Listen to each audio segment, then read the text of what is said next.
Hello and welcome to the Performance Podcast, streaming live on the last day of the month. It's Wednesday, the 30th of June. And joining me tonight is Ed Selley. Man, it's a oasis in here. Steve Withers. How about them apples? And Kaz Harlow. This car can do all kinds of things, man. Right, so we're back again, but we need to do a little bit of housekeeping right at the start. So the Movies Podcast, which should be the first Wednesday of the month, is not the first Wednesday of the month in July. It's going to be on the 14th of July. And next week, we're not here. We're taking a holiday. So that means that the regular weekly podcast will not return until, you look at my chart, the 21st of July. So we're having a bit of a holiday, but it is the summer, and I think we deserve it. We've been around all through lockdown and so on, so we need to recharge the batteries, come up with some new jokes. Steve, that's aimed at that, at you, and Kaz needs to watch more stuff so we can talk about it. But Kaz will do that anyway. So yeah, the Movies Podcast is the 14th of July. We are not here next week with the weekly podcast, so you're only losing us for 1 week, really. Yeah, but it's a summer. You're probably outside enjoying the weather anyway. I know a lot of people will be at this time of the year. I know the vast majority of you will be listening to us on the audio only, and thank you very much for that. The numbers continue to be great for the downloads, so thank you very much for your support. It is appreciated. And of course, if you are watching us live this evening on YouTube, then good evening to you. Please do use the chat window. You can ask us questions if you like. And we will see if we can answer them. Might answer them, depends on what the question is. It depends. We're going for a tight hour tonight. So you can run a book if you like and see what the overrun actually is on the hour. But we're aiming for a tight hour this evening. So having said that, what's the competitions? So yes, we are going to go straight into competitions in a second. And then coming up, just so you know what to expect, hardware. Ed's looking at a Valve amplifier. Steve's looking at 2 soundbars. I'm looking at a Hisense OLED TV. Then we have the album playlist and vinyl of the month, film of the month, Blu-ray or 4K of the month, and TV show of the month. So there's a lot to get through, but I think we'll get through it in an hour. So Kaz, competitions. Yeah, you can still win an Ajax smart wireless alarm worth over 385. There's 125 quid's worth of Scalextrics. Which is an awesome prize. Come on. It is pretty good. There's 2 lots there. That, actually. Yeah. What's that? I'm still struggling. What's the AV angle with Scalextrics? It's not a gadget. It's cool. Boys with toys. Okay. It's in the collectibles range, and they're movie related. Yeah, the movie related Scalextrics. That's the all right. Okay. Yeah. Can you slink tick? And we got another 14 Blu-ray and 4K competitions running. It's ridiculous at the moment. There's 4K competitions for In the Line of Fire, Patreon exclusive. The 50 quid Basic Instinct collector set, 80 quid Indiana Jones full movie box sets. Those are the 4K sets. And if I can win that one, I'll send you a Fast and Furious box set back. No, have you? But the trouble is, you haven't even entered it, so I can't even draw you from it. We've got the Winona Earp complete 1 to 4 season Blu-ray box set from Dazzler. That's 70 quid. And Criterion's June titles. I just put in July's Criterion comp, which is a Patreon exclusive. And we've got a bunch of Blu-ray competitions as well coming live on Monday from Studio Canal, Dazzler, and Network. Is it a Bobby Dazzler? No, it's a studio called Dazzler, which is doing a lot of stuff, a lot of British TV releases, and a lot of it's either British TV releases or Asian, like Jackie Chan. It's a 1966 Batmobile Scalextrics. Yeah. Bloody hell, that's properly cool. And Only Fools and Horses Robin Reliant. Yeah. Well, I think it's both, but it's and the Capri. Ah, excellent. And the Capri, you get 2 in the Only Fools and Horses thing. Because there was one a Scalextrics that came out with the first Tim Burton Batman, and it featured a jump that was impossible to do. So they're very rare. I mean, in the advert. Or in the game? In the actual Scalextrics. It was a physical jump in the track where so unless the card got broken. Well, yeah. I mean, unless you literally you perfectly judged speed and the two cars being where they needed to be. It didn't work once. So they're now, I believe, relatively rare and quite sought after because, as Phil says, the car just ended up completely trashed. Sorry, that was the first. Yeah, tight 1 hour, Ed. Yeah. Head over to avforums.com/competition stand. All competitions open to eligible AV Forums members resident in the UK. And Dave CH won a patron exclusive copy of Sound and Messel on Blu-ray. Stay tuned for the podcast exclusive. Yep, good stuff. Right, so we have lots to get through. So let's go that way. And hardware is next. If you'd like to support the AV Forums podcast on a regular basis, then why not become a patron? Head over to patreon.com/AV Forums to sign up. You can also make a one-off donation through the Super Chat or via streamlabs.com/AV Forums. All donations help us to improve the website and the podcasts. Thank you to all our supporters. Right, so let's get stuck into some hardware. It is the end of the month. We'll do some of the stuff that we've got coming up after we've done this, because obviously we're not around for the next 2 weeks, so we'll let you know what's coming up review-wise. But first of all of these reviews, some of them have been published, some of them will be published within the next week or so. So let's go Ed first. Perfect product for the weather. Absolutely. Well, no, I had this product here when the weather was glorious. Maybe I need to ask for it back because in the south of England, it's not particularly glorious at the moment. Right. This is a valve amplifier. Now, before we do anything about this particular valve amplifier, we don't cover many valve products for AV Forums, and there are good reasons for that because whilst the balance of two-channel users to multi-channel users has improved, it's changed over the time that the forums have been running. We have far more two-channel users than we ever used to. Valve amps are still a bit out there, and they can be difficult, fiddly, and fundamentally hard things to live with. The reason I have selected this one for further attention is that in as much as a valve amp can ever be practical, especially in a shared AV context, this is about as close as it gets. PrimaLuna is a Dutch-based company. They've been around for over a decade now, and they essentially try and make FAF-free valve amplifiers. Now, within a given value of FAF-free, they have largely succeeded. This is the Evo 300 stereo amplifier. It's yours for £3,598. It is, first of all, unlike some of the other products that I've looked at for AV Forums that have valves in, it has a meaningful amount of power. It'll give you 44 watts, which, in the context of some of the things that Phil and Steve look at, in terms of power amplifiers, it's neither here nor there, but for most domestic requirements it is enough.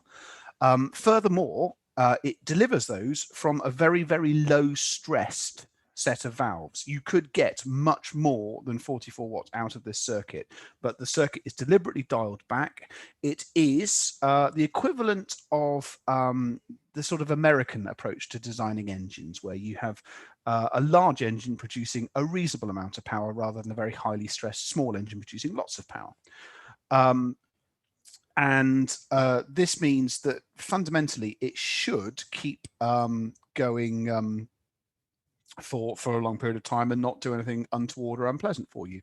Furthermore, the review sample was tested, shot, and all of my comments apply to it having 4 EL34 valves in it. Now, you don't need to know too much about these things, but suffice to say that there is a huge family of valves that use the same horseshoe-shaped set of wiring pins.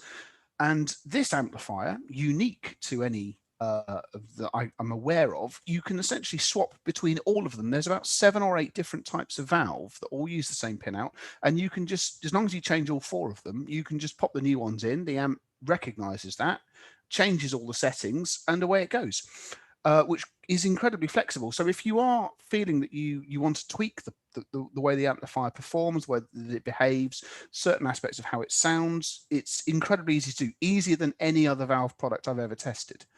And then it also can operate in 2 different modes. Now, the way that you get power out of valves varies, but there are 3 main methods, and this amplifier has access to 2 of them.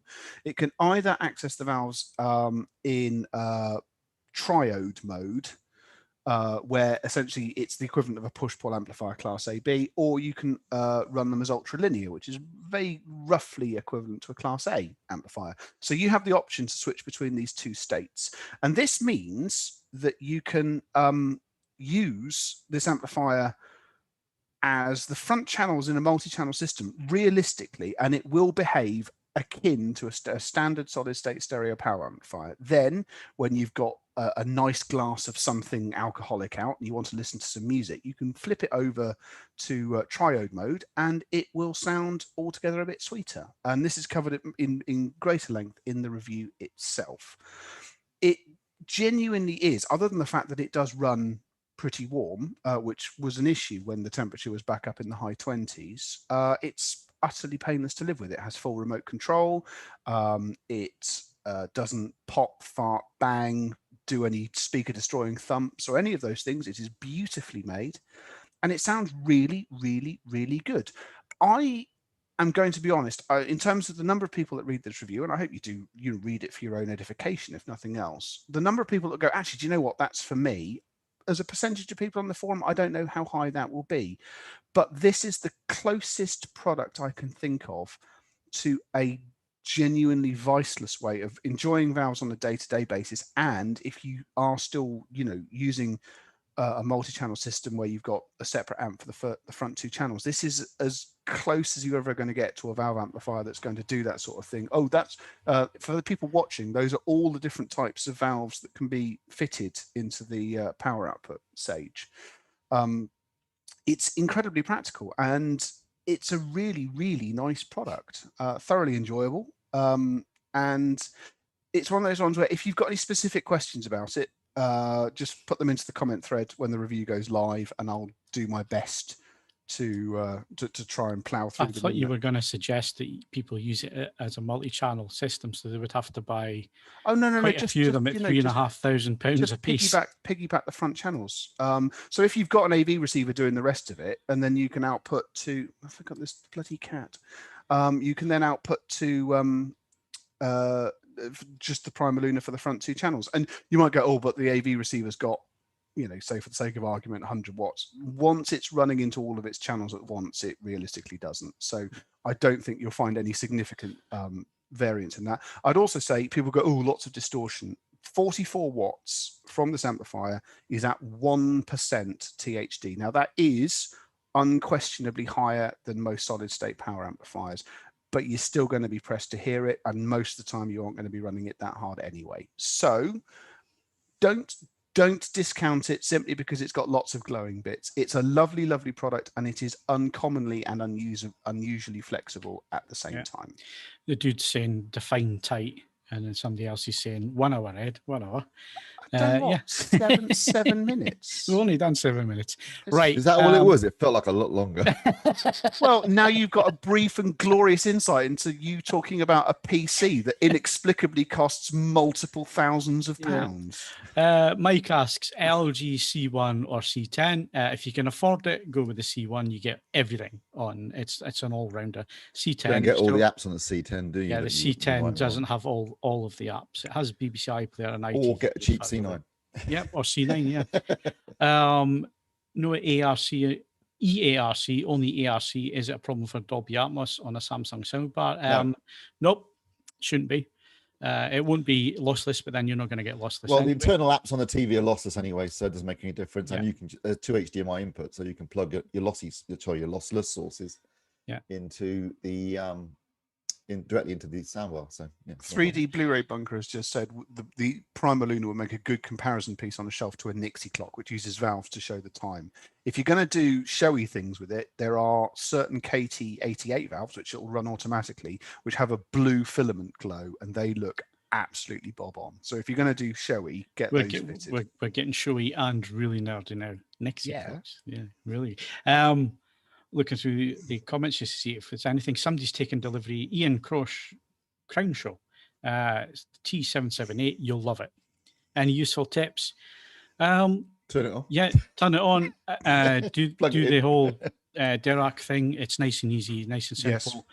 Most of the bugs are now ironed out that were there, and there were very small bugs to start with anyway, some pops and cracks and stuff, but nothing that would damage anything. They were just annoying. Most of them should be gone now. So yeah, enjoy it. It's probably one of the products I really enjoyed. I think it was last year now, wasn't it? Time flies. I love Mr. H's question. Have any of you ever used a CI port on a TV? No. Nope. No, I don't think anyone's ever used it. What is I've it? never seen a CI card to put in one, so. Yeah, no. It's the I was going to say custom install. It's like what a CI stands for. What does CI stand for again? I've forgotten. Common interface. Common That's it, isn't it? interface. It's like an old style SD card, like a really big thing. Was it for a pay-per-view stuff? Yeah, pay-per-view channels. Yeah. No, I've So never used it's a one. pawn card system, basically. Basically, yeah. Excellent.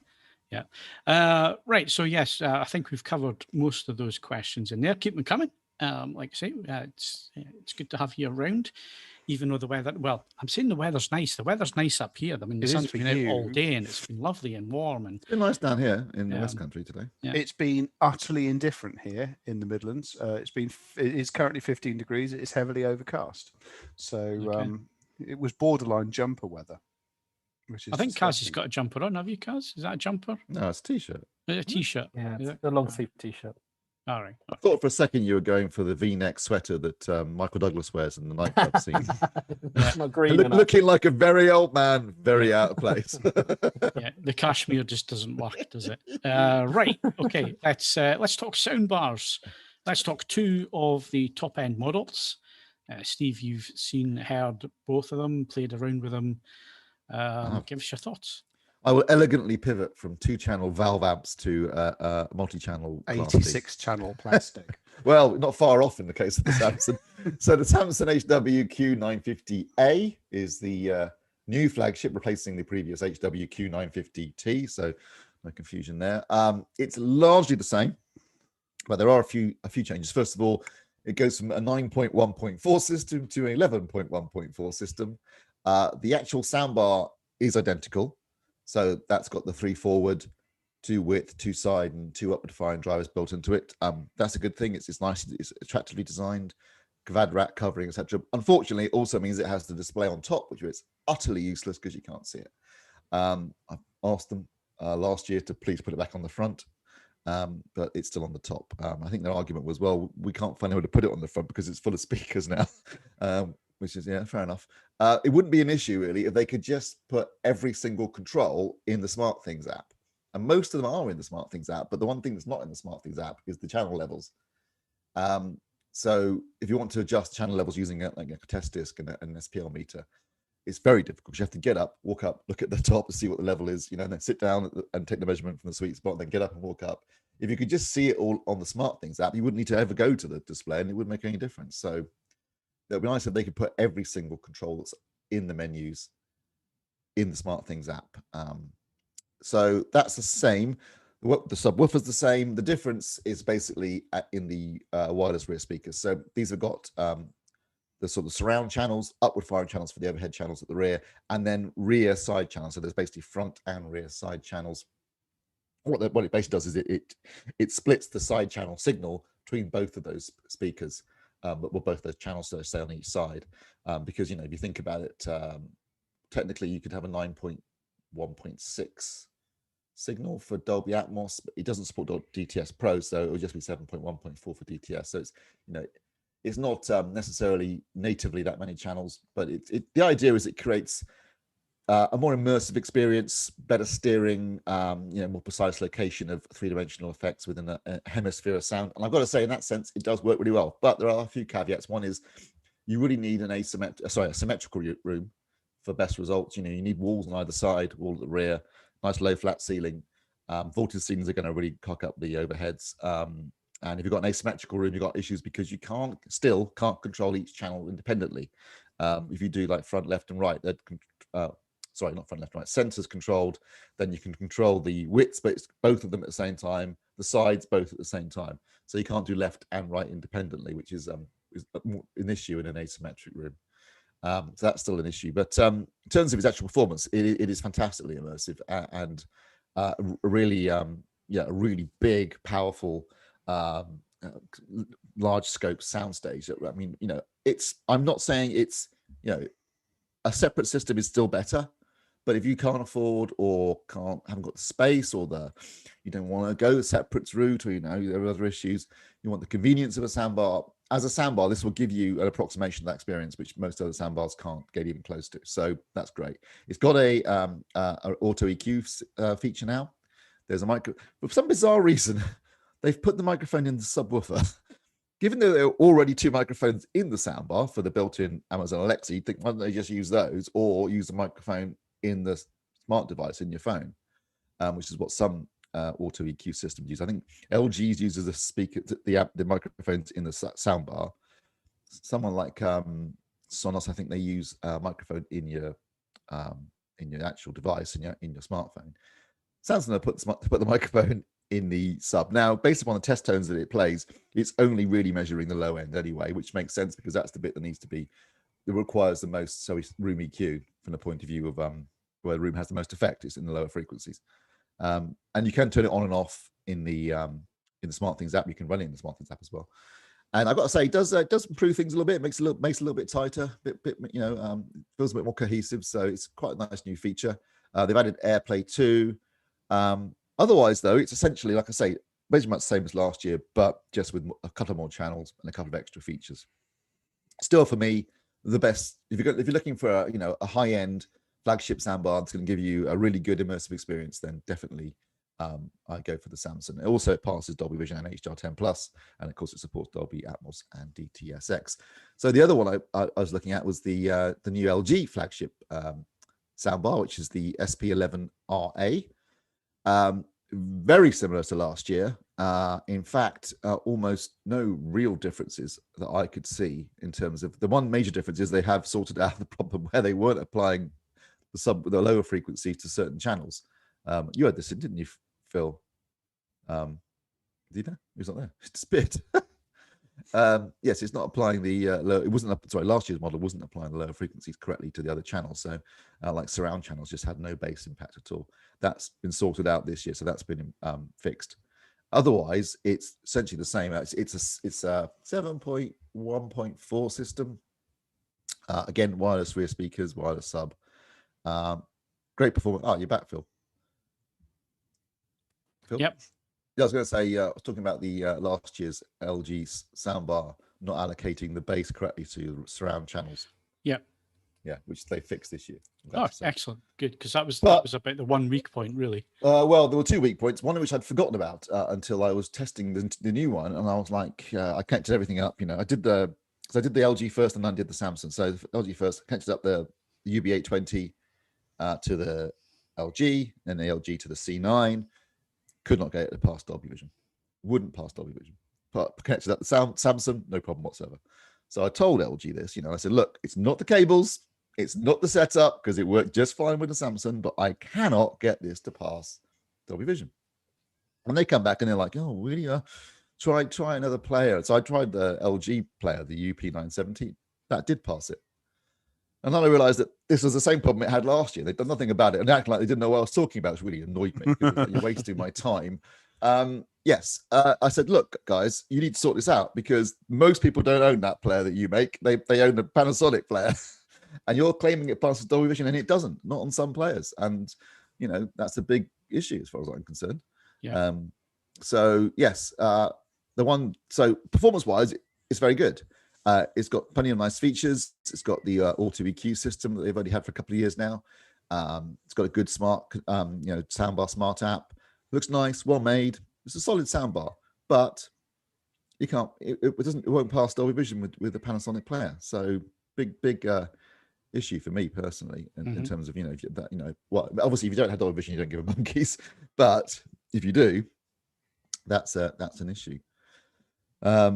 So yeah, for my money, obviously the Samsung remains the preeminent flagship soundbar. How do these things sound with music, Steve? Pretty good, actually. I've got to say the LG in particular Meridian are involved in it, so it does actually sound surprisingly good for music. Also, nice. Both these are quite big soundbars. They're pretty wide, so you get some nice stereo separation, well integrated bass, and they can sound surprisingly, you could be surprised at how good these can sound with music, which is not something you initially think of with a soundbar, but they do, and they support high res audio. Most of the streaming apps, you can connect to them. They've got well, yeah. I mean, it's just I was reading your Samsung review, and obviously it's a significant chunk of money. It is realistically going to be replacing all the other stuff in that room. So it just occurred. I started wondering. I mean, obviously your review is very long, and I lost the will to live before I obviously reached the really part of that. So yeah, read the beginning and the end, like everybody else. Yeah, like everyone else does. Or don't do that. Just go straight to the comment section and ask the most obvious question. That's mentioned 3 or 4 times in the review. Do you put really contentious stuff in the middle, like massive confessions and things like that, because you know that people have sort of skipped that section, or is that something for the future? I should do just to test out, see if anyone's actually reading. A 9, only a 9.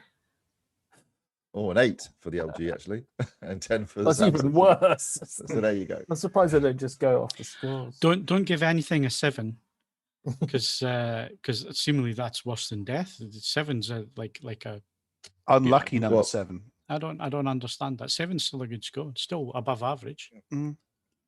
The problem is that you say. I think review scoring has gone like exams. When I did exams, they were hard, and to get a C was difficult. To get an A, bloody hard.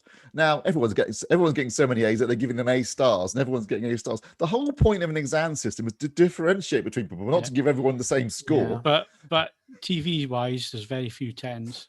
We have discussed this, though. The problem is that if I can't review everything, and I don't enjoy bringing crap stuff to people's attention. I just honestly cannot see the point. So yes, we predicate towards higher stuff because I get emails. Do you want to review this weird box from a company I've never heard of? No, I don't. Yeah. Well, it's I'll be finished with the soundbar, Steve. Is that? I was going to say sorry. Well, I'm quickly going to finish off by saying that it doesn't pass Dolby Vision with Panasonic players. It doesn't pass HDR10 Plus at all, obviously, because it's LG. And both of them have EARC, so you can, if you want to, because there's only 2 HDMI inputs, so that if you're worried about the number of HDMI inputs, you can obviously connect stuff to the TV if it supports EARC and send lossless audio back to both of the soundbars. But yeah, like I said, Samsung awesome, LG not so much. Yeah. Right, so I'm going to come back to the point that Ed just made there about reviewing things that are maybe a little bit further down the line, because what tends to happen is you'll get a product that should operate a certain way, but because it's built to a certain price point, it ends up not being the case. And the case in point is I've spent all day with this Hisense OLED TV, which uses last year's LG panel, and I've just had a look at the panel to make sure that, because you can tell with the pixel layout. So you would think, well, it's an LG panel. How wrong can it be? How wrong can you get it? Well, I've spent all day today trying to calibrate this, and I've given up because it's broken. The software just doesn't work whatsoever. Steve noticed it because Steve's reviewed the same TV. It was a different well, I did sample. the 55-inch. Yeah, and this is the 65 that I'm doing. So we didn't review the same TV, but it's the same model of TV. And Steve said to me, oh, watch out for the 20 point. And yeah, as soon as you switch 20 point on, it screws the whole picture up. And when I'm talking about 20 point, I'm talking about the 20 point white balance control. Yeah. And just the act of switching it on, just turning it on screws the picture. Screws up the whole picture. That's a good start. So straight away, there's something amiss there.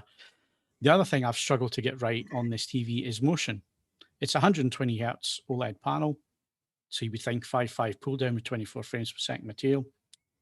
Should be easy. But if you switch clear motion off, which is what you should do to get 5.5 pull down without any interpolation, there is interpolation. It's still interpolating the image. And what I mean by that is it's creating frames that don't exist to make it look smoother. And you can tell it's on because I can tell straight away. Steve will be the same. Even I can tell, and I'm a non-telly person. Yeah, you can tell straight away. Another thing is you can start to see the artifacts because it's creating things that don't exist, and it gets it wrong. And then you start seeing false edges to objects. Or I was watching the football, the ball would start stuttering or looking odd or breaking up completely and disappearing in some instances. So again, that's with it switched off. Now, in the past, I'd have probably said maybe I've got a faulty TV and I maybe need to send it back to Hisense. But Steve's looked at a 55-inch of the same model and found the same issue with the 20-point. So if that's the same, then I think the rest of the processing is going to be the same. It uses the same chipset, so it's not going to be any difference across the range.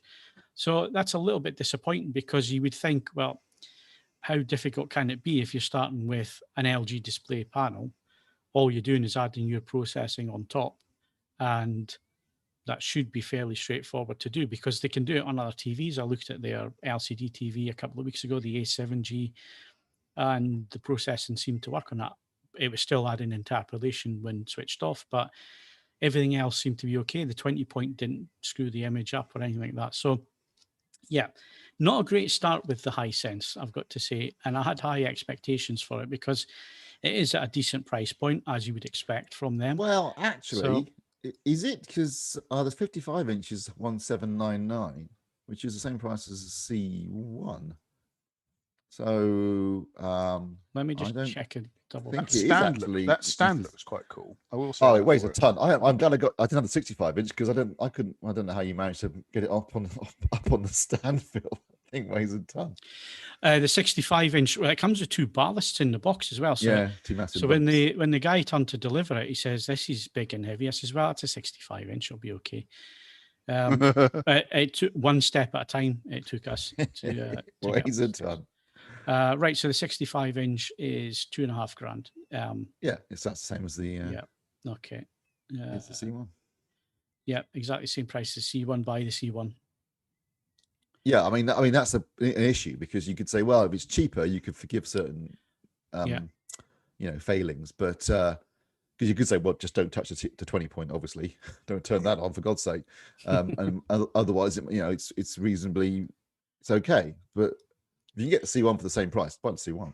First of all, you're getting a comprehensive, because whilst the VidaU platform is pretty good, it doesn't have it doesn't have Disney Plus, doesn't have Apple TV Plus. So, if you want a comprehensive set, you're going to go for either the Samsung or the OLED, the LG. I actually thought it was 500 quid cheaper than the C1, but no, you're right, Steve. I've just double checked the prices there, and obviously the B1 is cheaper than it. So again, because obviously I've just got this TV in, so I haven't actually done any research on pricing or anything like that. Haven't looked at Vida yet. I started writing copy assuming it was cheaper, then I went to look at the price and realized I had to change it all because it was rewrite. Yeah, like I say, I've only just set it up, and that was a chore getting it set up and so on. I had to calibrate it today, and it's ended up being an all-day thing, because if it's an LG, no problem. I've got a Sony sitting next to me here, calibrates, no problem, not an issue. It's always the stuff that that's a little bit lower down than the main brands that take all the time, that seem to have little bugs or little issues, and this has got issues.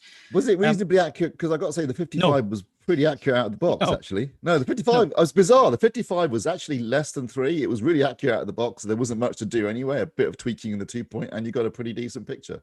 Yeah, no, there's severe gamma droop. Sorry, yes, the gamma's all over the shop. I mean, the grayscale was actually pretty accurate. No, the grayscale looked okay, but the grayscale can look okay.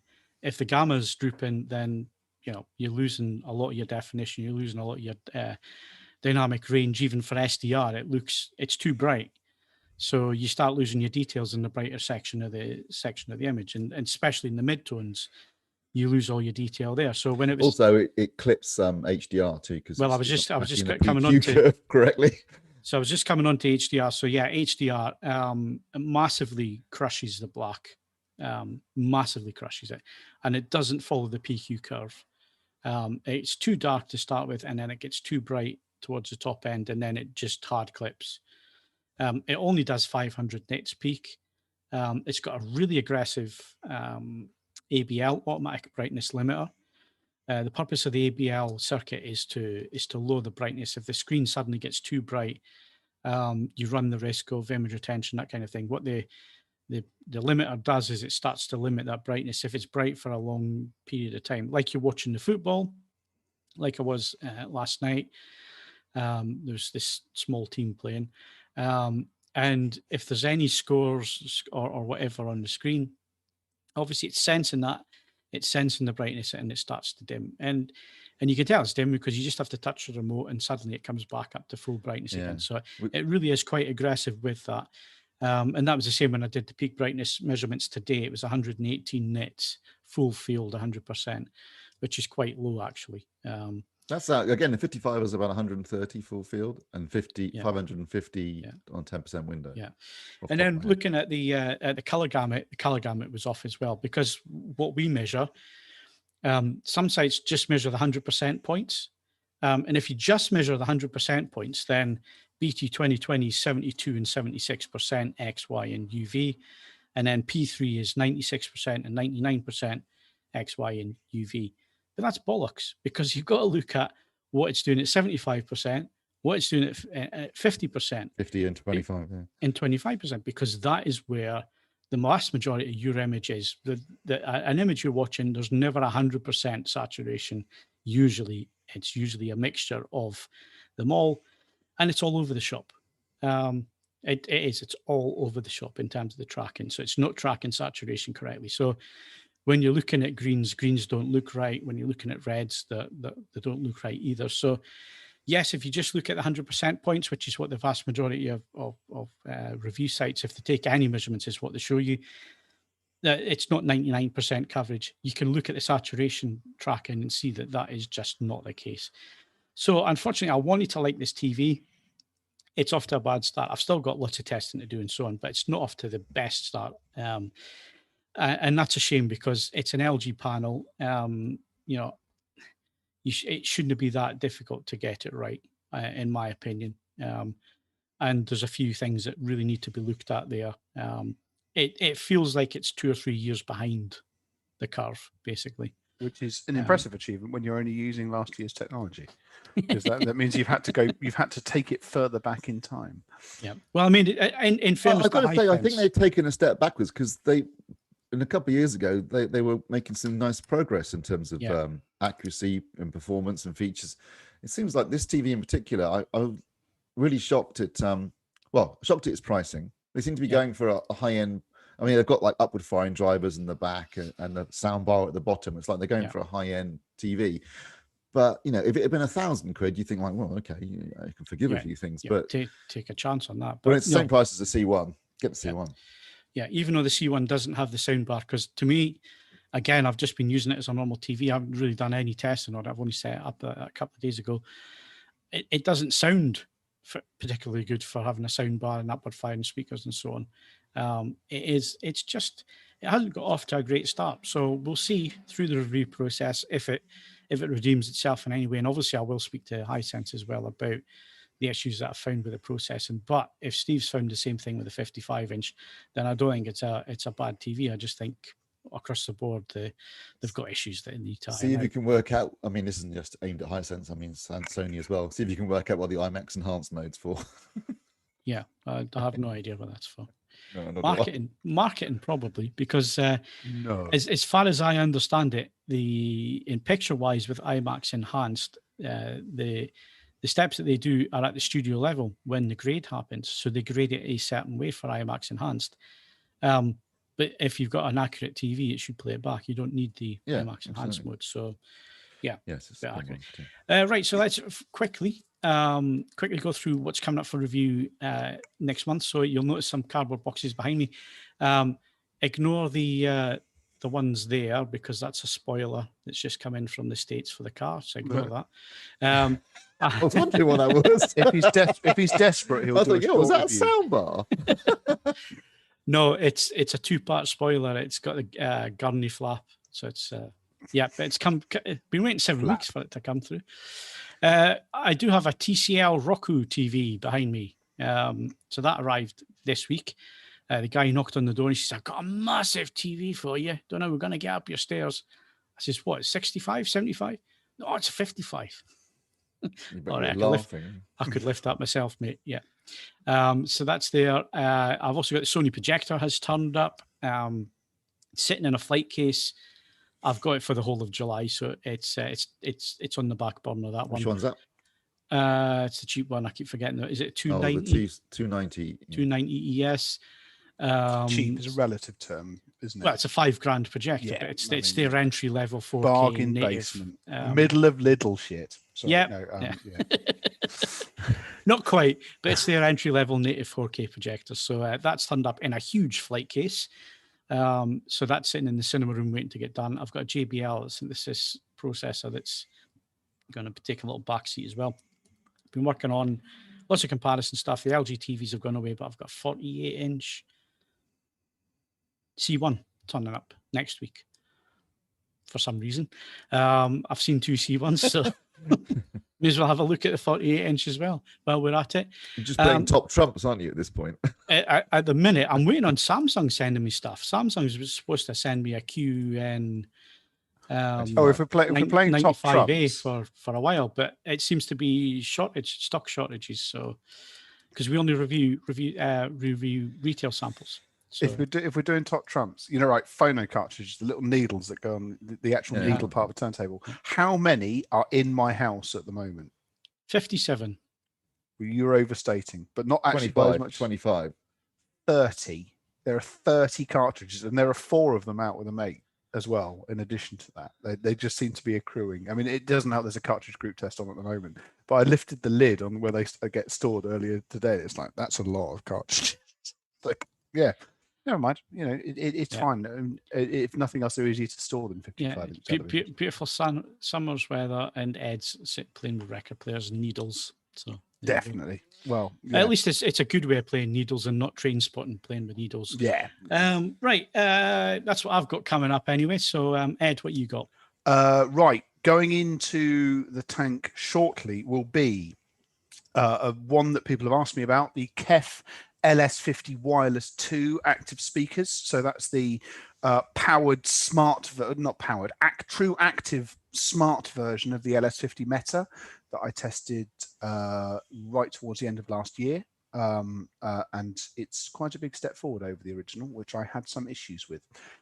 There is a Rotel A14 Mark II integrated amplifier. So we've done a really cheap Rotel in the Tribute. We've done a quite expensive one in the Michi X5. We're now seeing what they do at £1,000. There is an all-in-one just add speakers all-in-one rather than a complete in-box all-in-one from T+A, which weirdly is a modified version of the Caruso, which I tested a couple of months ago, which has got the speakers on board, and this has removed it, but it's still the same shape, which caused some issues, and I'll cover that I have covered that in the review.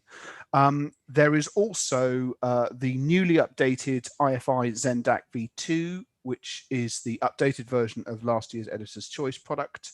A tiny little MQA DAC from the people that did the THX headphone amplifier. And last, but by no means least, £7,000 of VU metered gloriousness from Technics, the SU-R1000, featuring the most scarily clever phono stage I've tested in years. So yeah, lots from me. Very quickly, there's a question whilst I'm talking. Jason Wood, Ed, Riga Planar 3 or Technics SL1500C. They're both excellent, Jason. If you've got a decent phono stage and a little bit of more money to throw at the cartridge, the Riga. If you just want something to come out the box and be excellent at playing records, the Technics. So that's me done. Okay, good stuff. And Steve, are you back calibrating yet? Yes, sort of. Now it depends. Depends on where they live. Yeah, depends who you are, where you live, and how likely you are to have COVID. Have you changed the name of your company from? No, it's still Deutschland über alles. It's still one that's quite closely associated with Nazis. Well, my company isn't, but there is another organisation with a similar name that is, which I was obviously blissfully unaware of until afterwards. I mean, maybe you ought to change your name to, I don't know, ISIS Images, or get with the program, But no, good to hear you back. Okay, anyway. review kit. What you got coming up, Steve? Yeah, soundbars, more soundbars, LG, Samson, Creative, Denon, and Klipsch. Plus, to keep my sanity, and because I want to, I'm going to be doing a review of the Oculus Quest 2 wireless VR gaming headset, which is awesome. As a quick spoiler review, I love it. Excellent. Well, actually, no wires. I'm looking forward to that. Yeah, it's fun. Yeah, it's really good. Okay. Right. And Kaz, what you got coming up? Oh, no, sorry. You do that. You don't do the equipment yet. Yeah. Right. The pivot to hardware. You know what? I should start getting in some new kit. We should just do a month where we just toys pivot to play with. Yeah, I Yeah. don't want to pivot. I don't want to test new stuff out necessarily. No, I do. I want to switch. So hardware does software for a month, and vice versa. I think it could be absolutely brilliant. Not least because I Samurai 400 versus 1 on Blu-ray. Yes, not as much as I want to let Tom loose on something really expensive, fiddly, and frustrating to use. Yeah. Right. Shall we do some software? Right. We'll do that. It's coming next. If you enjoy the podcast on YouTube, then please like and subscribe. If you're listening to the audio version, then please leave us a rating on your podcast app. We invite you to email questions and feedback to podcast@avforums.com and join in with this episode's discussion thread in the podcasts forum at AV Forums.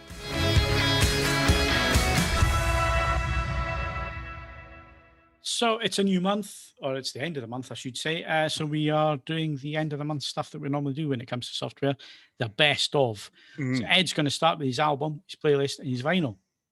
Yes, right. Let's be prompt for this. Album of the week is a lady called Emily Wolfe. She released an album on Friday called Outlier, which I sent to Phil. He didn't respond at all, which means he probably didn't like it. No, I loved it. I absolutely love it. It's basically like Goldfrapp if Goldfrapp grew up in North Carolina, which may or may not put you off or intrigue you. I've absolutely loved this. It goes like the Clappers. She's got a great voice. She has a fantastic ear for when to use a bit of electronic enhancement and when not to. Her back catalogue, which I was shamefully unaware of until I listened to this, is not a bad listen as well. It doesn't overstay its welcome. If you are a Qobuz user, lovely high-res version of it there as well. It is on vinyl. It's on vinyl for a very sensible price as well. 18, 19 quid seems to be the going rate for that. Yeah, I can't argue with this at all. It's just good fun. She's writing some interesting songs. She's using some interesting methods and combination of real instruments and electronica to get it done. So that's album of the week. The vinyl release of the month is John Grant, boy from Michigan. John Grant is a man who just goes and does his own thing. He has released some wildly different albums. A few years ago, he did Pale Green Ghost, which is just one of the best albums of the 21st century. Then he's done some stranger albums after that, which I didn't like as much. This is a damn good listen, but more than anything else, if you are a fan of John Grant, the care and effort that goes into the vinyl releases that he's done for everything, they are sensational. It's not cheap. I mean, the basic version is 25, and the deluxe version, which seems to have loads of random tat attached to it, is well over 50. But it is 2 records. They will be good. It will be done properly. So I've enjoyed the album as well. I think it's a damn good listen. Again, it's on major streaming services as a high-res download. So that's Amazon, Qobuz, Tidal, presumably Apple. I'm not actually paying much attention to Apple, and I probably need to do that again. But no, I enjoyed this as well. It didn't get album of the week because I think the Emily Wolfe is more accessible. But nevertheless, if you're after an event on record, on vinyl rather, this would be my choice. Now, I've sped through those because unusually playlist is of more significance here. And I'm going to be honest here because this passed me by. So I don't imagine for a second he listens to this, but I would like to give Joe Cox of What Hi-Fi the nod on this one because he flagged it and I hadn't been paying any attention. Tidal has started aping Spotify and starting to use learning algorithms to put together daily playlists for you and then accrued playlists based on your listening habits. So the more you listen, the better these playlists get. Exactly the same process as Spotify. Now, is it quite as good as Spotify's almost supernatural ability to do this? No, not quite yet. but my word, they've done a really good job in not a lot of time. If you are a Tidal subscriber, it will have been accruing this information, whether you like it or not. There is no opt-out. It is part of the T's and C's of the service. And you may find that there's some damn good listeners there. Curated content has had to take a back seat for most streaming services at the moment, because they are engaged in a price war, which, let's be honest, some of them are not going to survive. And brutally, Amazon and Apple are not too interested in curated content. That's not what they do. They don't care. They are servicing devices which you talk to and you say, I want to listen to this. Tidal obviously is one of the services, you know. Tidal need to work on their UI. That's the They problem do. with Tidal. It's too over the place. It's not very user friendly. The search function works perfectly well, but I prefer the way that Spotify presents information to you. But obviously, I use Spotify more than I do Tidal at the moment. Whereas I'm Team Cobuzz. I like the way that works. That for me is a happy balance. But nevertheless, I would really like to congratulate Tidal. This is from a fairly standing start. They have put together a system which is genuinely impressive. So if you are a Tidal subscriber, just start making use of it. And the more you make use of it, because it even when you're listening to the material it's accrued for you, it studies how long you listen to it, whether you skip tracks, and so on and so forth, and it will still then start refining its choices based on that. So the more you use it, the better it will get, and it's to be commended. So well done, Tidal, and if you are a Tidal subscriber, just start making use of it and enjoy it. Yep. Okay, good. Thanks very much, Ed. We've got 9 minutes to cover the rest of the software. Right, so let's move on then quite swiftly, because it is end of the month, it's best of, so we don't have any reviews to really cover in any great depth, because they're on the site. You can go and read them, and that's kind of the point, but we're going to go over them briefly as we always do at the end of the month. So film of the month, we're going to go at the film reviewer first of all, and then everybody else can jump in with their suggestions. So Kaz, what's your film of the month? I could just say nobody indie Loki. Right, let's do donations and podcast competition. Nobody is by default probably my best of the month. I had a lot of fun with it. It's kind of in the John Wick vein. It isn't unexpected, because if you've seen the trailer, you know exactly what to expect. But it still plays a little bit with that, and I enjoyed it a lot. I haven't seen The Father yet. I'm sure it's utterly deserving of all those Oscars, and I think Hopkins is one of the greatest living actors, but I haven't seen it, so I can't rate that the highest. And as much as I'd like to rate it the best of the month, I haven't seen Fast and Furious 9 either.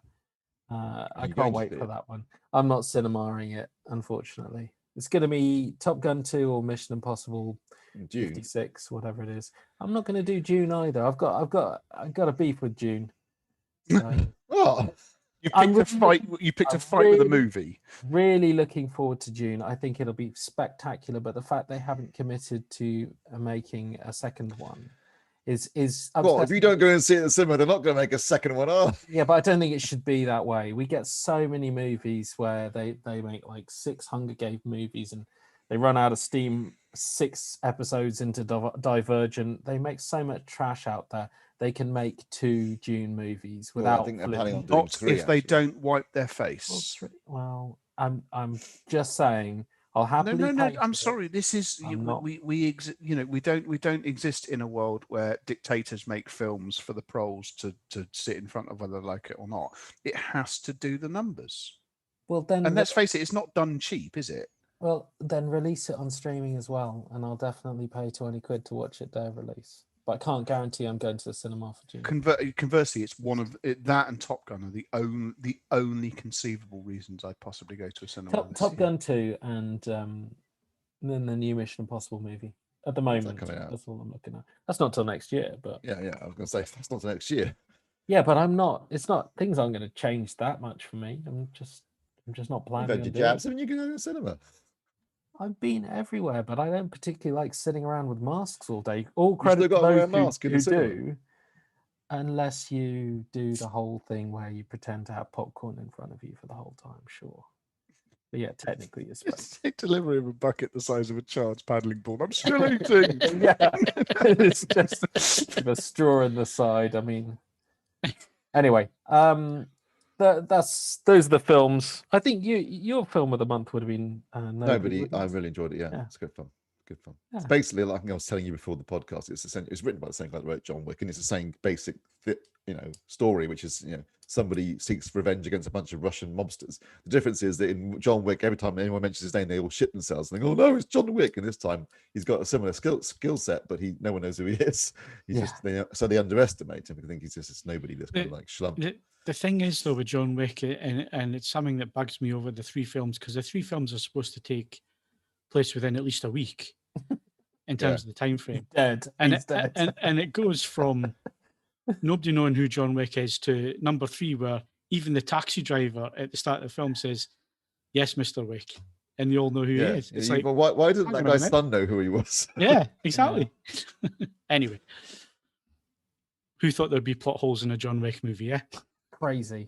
Unforeseen. Right, so that's film of the month. 4K Blu-ray or 4K and Blu-ray of the month. I want to hear what Steve has to say about this. What is yours? You've got it in the list, but I was massively impressed by In the Line of Fire, which looked fantastic, and I was really delighted by it. It's a real surprise, isn't it? That's why I had it as the. There's been a bunch though this month. I mean, My Fair Lady looks incredible.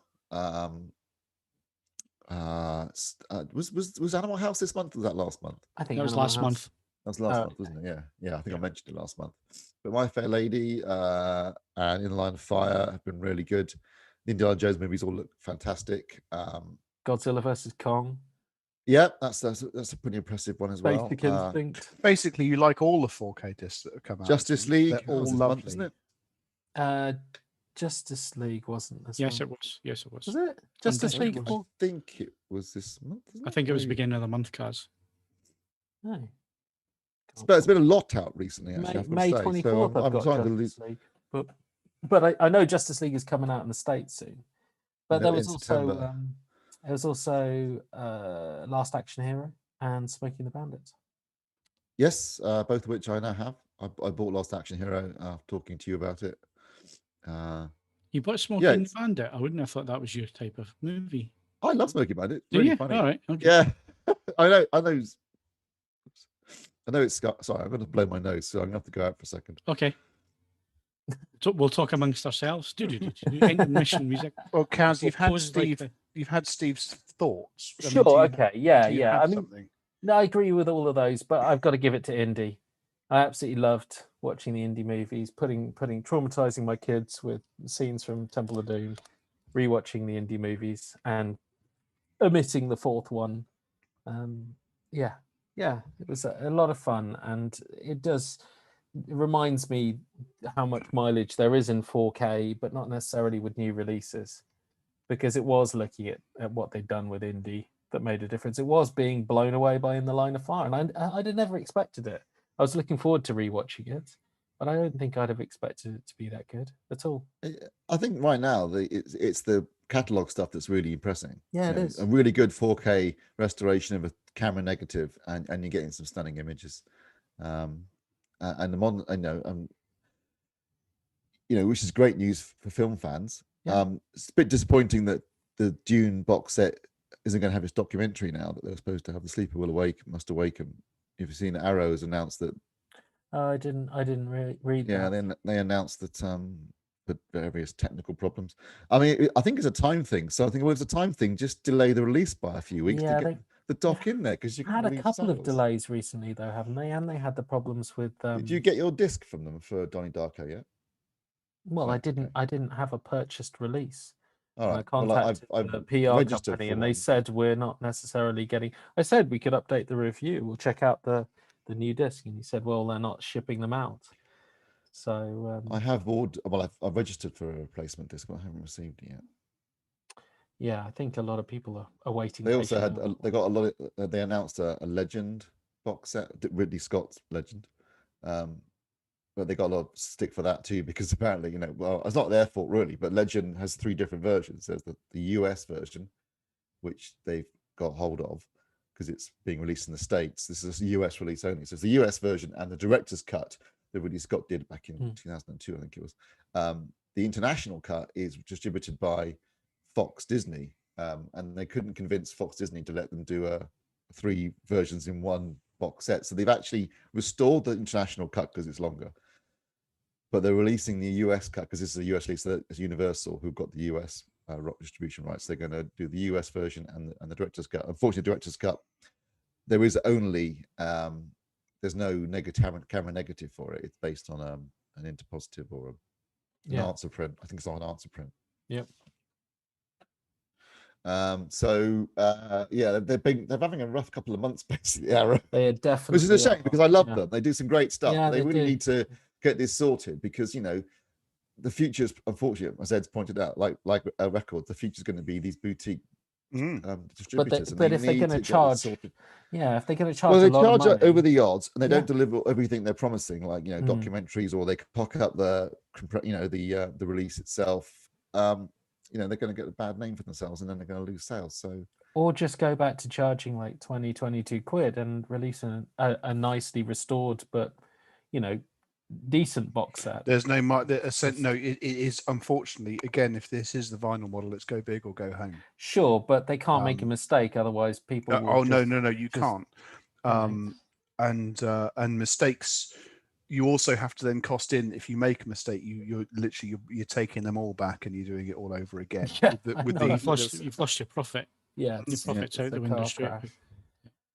I mean, the song. I mean, when Kate Bush released that album Ariel, I mean, almost all of the first pressings were unusable, and it ended up being a massive undertaking to do it all over again. And I dare say that they'll have the same thing to do here.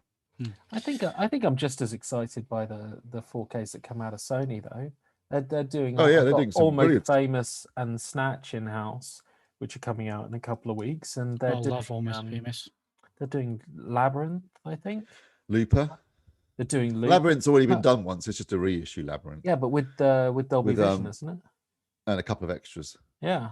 Like that they weren't on before, but it made a difference for Fifth Element though. So, well, anyway, we'll see. But I'm quite looking forward to what they're. No, Sony are doing so. I mean, their new box set that's coming out, it's got some good titles in it. I mean, it's exciting. Are we ever going to get these separately released, though, Steve? Well, there is a new release, a single release of Gandhi, isn't there? And there's one other title. I think they've done Gandhi and Strangelove so far. Yeah, right. I think, but not much to everyone's annoyance. Lawrence of Arabia. That's the one I'm waiting on. And you can't get the box set anymore, so I'm really glad I bought it. And they're charging over the odds for some of these. I think the Amazon exclusive for Gandhi is 35 quid.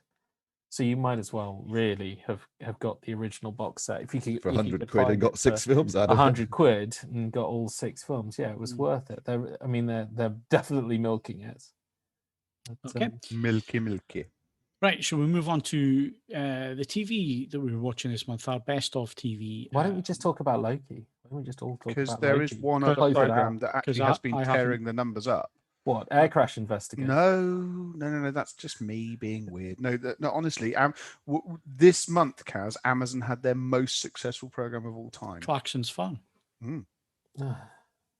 Yes, I know it's not your thing, but it has absolutely smashed any and all numbers of anything they've done before.